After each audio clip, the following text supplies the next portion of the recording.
কাছে আবদার করবে, আল্লাহ বলবে রে ও জাহান্নাম একটু অপেক্ষা কর, আমি আল্লাহ বিচারটা শেষ করিয়া নেই। বিচারটা শেষ করার পরে এরপরে তোর কাছে গুনাহগার গুলো পাঠায় দিব। জাহান্নাম থামতে রাজি না। আল্লাহ তাআলা বলেন ও জাহান্নামের শিকল দিয়া ধরে রাখ, জাহান্নামকে শিকল দিয়া বেঁধে রাখ। 70,000 রহমতের ফেরেশতারা জাহান্নামটাকে বেঁধে ধরে রাখতে পারে না। আমার নবী সিজদায় পড়ে কাঁদেন, ও আল্লাহ জাহান্নামের ভিড়াও ভিড়াও, আমার একটা উম্মত জানো জাহান্নামে না যায়। জাহান্নামের ভয় আমার নবী সিজদায় পড়ে কান্না শুরু করবেন। আল্লাহ বলেন ও নবী আপনি একটুও কাঁদবেন না, আপনার উম্মতের জাহান্নামে আমি আল্লাহ দিব না। আল্লাহ কুদরতের হাতে একটু পানি দিয়া ফেরেশতাকে বলবে জাহান্নামের গায়ে ছিটায়া দাও। আল্লাহর দেওয়া কুদরতের হাতের পানি জাহান্নামের গায়ে ছিটায় দেওয়া মাত্র জাহান্নাম পেছন দিকে দৌড়াবে। ফেরেশতারা বলবেন ওরে মালিক, শিকল দিয়া যেই জাহান্নামের ধরে রাখতে পারি না, একটু সামান্য পানি দেওয়া মাত্র জাহান্নাম পেছনে চলে গেল। এটা কেমন বরকতের পানি? এটা কি জমজমের পানি নাকি কাউসারের পানি নাকি আবে হায়াতের পানি? আল্লাহ বলবেন এটা তো কাউসারের পানিও না, জমজমের পানিও না, এই পানি হলো আমার গুনাহগার বান্দার চোখের পানি। وَإِذَا سَأَلَكَ عِبَادِي عَنِّي فَإِنِّي قَرِيبٌ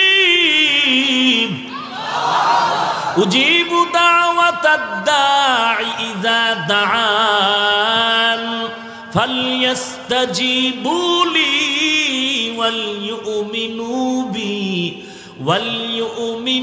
بِي لَعَلَّهُمْ يَرْشُدُونَ।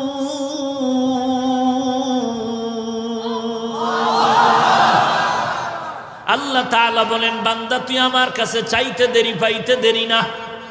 দুনিয়াওয়ালারাও দিবে দিবে বলে আশা দেয়, কিন্তু দরজা সব সময় খুলে না, মাঝে মাঝে খুলে মাঝে মাঝে বন্ধ। রাতের বেলা বন্ধ, দিনের বেলা খুলে, খুললেও দেয় না, স্যার এখন ঘুমায়। কিন্তু আমি মাওলা তোর কেমন আপন বন্ধু আর মালিক। সাগরে বয়া ডাক দিবি আমি আল্লাহ হাজির, রাতের বেলা ডাকবি আমি আল্লাহ হাজির, দিনের বেলা ডাকবি হাজির, ঘরে ডাকবি হাজির, বাইরে ডাকবি হাজির, খোলা আসমানে ডাক দিবে আমি আল্লাহ হাজির, বিমানে বয়া ডাক দিবে আমি আল্লাহ হাজির। আমি আল্লাহরে পাওয়ার জন্য আমেরিকা যাওয়া লাগবে না, রাশিয়া যাওয়া লাগবে না। আমি আল্লাহরে যারা তালাশ করো, কই খুঁজো, জায়গা মতো তালাশ কর, পেয়ে যাবি। বান্দা তুই আমারে তালাশ কই করো, আমি আল্লাহ তোর কাছেই তো আছি। ওয়া নাহনু আকরাবু ইলাইহি মিন হাবলিল ওয়ারিদ, তোর সার রোগের নিকটে আল্লাহ উপস্থিত আছে। তুই কই তালাশ করো আল্লাহকে, আমার আল্লাহ তো তোর ভিতরেই বিরাজমান। আল্লাহ তাআলা ঠিকানা দিয়া বলেন ওয়া ফি আনফুসিকুম আফালা তুবসিরুন।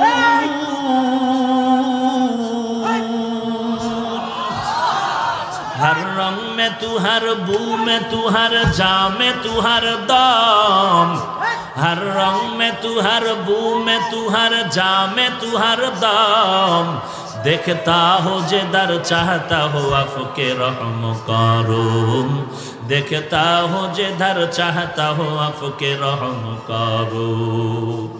एरे अल्लाहर बंदा পেট ব্যথা একজন আর চিল্লায়, আমি বলি এই মিয়া চিল্লাও কেন? কয় পেট ব্যথা। কয় পেট ব্যথার জন্য কি এত চিল্লাইতে হয়?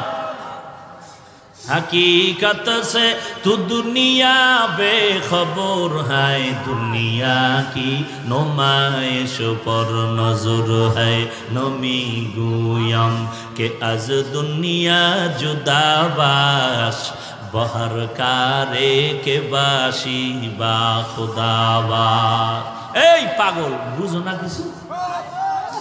পুলিশে একটারে ধইরা আরে ফিডা, এমন ফিডা ফিরতেছে ব্যাগ দিয়া চোখে পানি নাই, হাউ খাউ করে কিন্তু কি নাই, চোখে পুলিশের বেতের আঘাতেও বান্দার চোখে পানি নাই, কিন্তু এটা আমার মালিকের কেমন কুদরতের কারিশমা। স্টেজে আল্লাহর বান্দা বয়ান করে আর ময়দানের পেছনে যুবক চিৎকার করে বেউস। ব্যাপারটাকে একটু চিন্তা কর, পুলিশের বেতের বাড়িতেও চোখে পানি নাই, অথচ আল্লাহর বান্দা চোখের পানি ছেড়ে কেন হাউমাউ করে চিল্লায়? ওরে তো বেত দিয়া মারা হইছে নাকি? এই পাগল, ওরে বেত দেওয়া হইছে? তাহলে এখানে না বলা হইছে বয়ান করতেছে, ওই বান্দা কেন চিল্লায়? তোমার চোখে কেন পানি নাই? ওই বান্দা চিল্লায় কেন? বুঝতে হবে কি যেন হারিয়ে ফেলেছে, তারে তালাশ করে খুঁজে পায় না। কই তারে খুঁজতেছে, হঠাৎ করে মনে পড়েছে আমার মালিকের তো আমি খুঁজে পাই না। আমি কার নামের ইবাদত করি, কার নামের বয়ান শুনি, কার নামে টুপি দিলাম, কার নামে নামাজ পড়ি, কার নামে জিকির করি, আমি কারে সিজদা করি, তিনি কে? সেই মালিকের তো আমি চিনি না।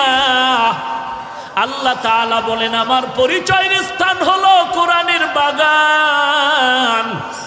এই বান্দার ভিতরে তামান্না যখন জমে গেল, আমার আল্লাহ কই, আল্লাহরে নামি আজ বাড়ি যাব না। আল্লাহ বলে না,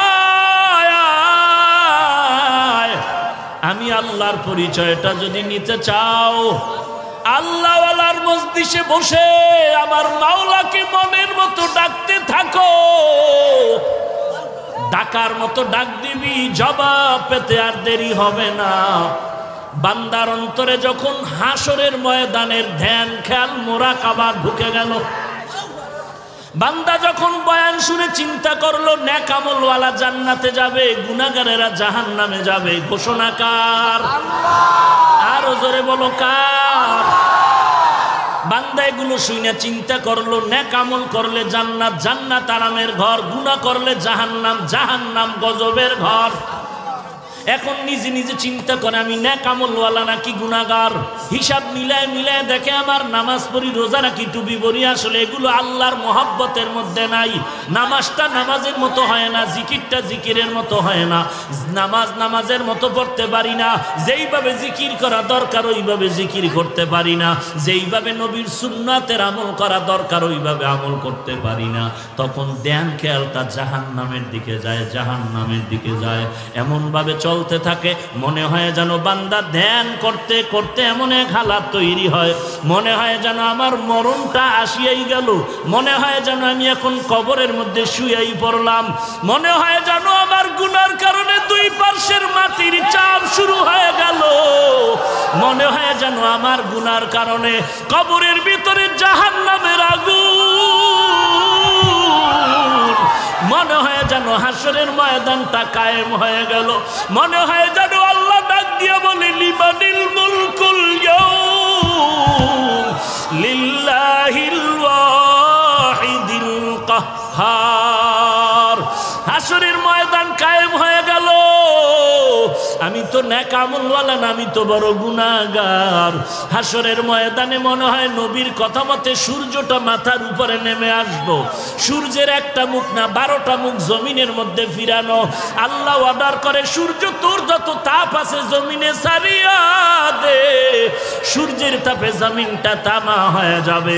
ইন্নাল আবরারা লাফি নাঈম ওয়া ইন্নাল ফুজ্জারা লাফি জাহিম।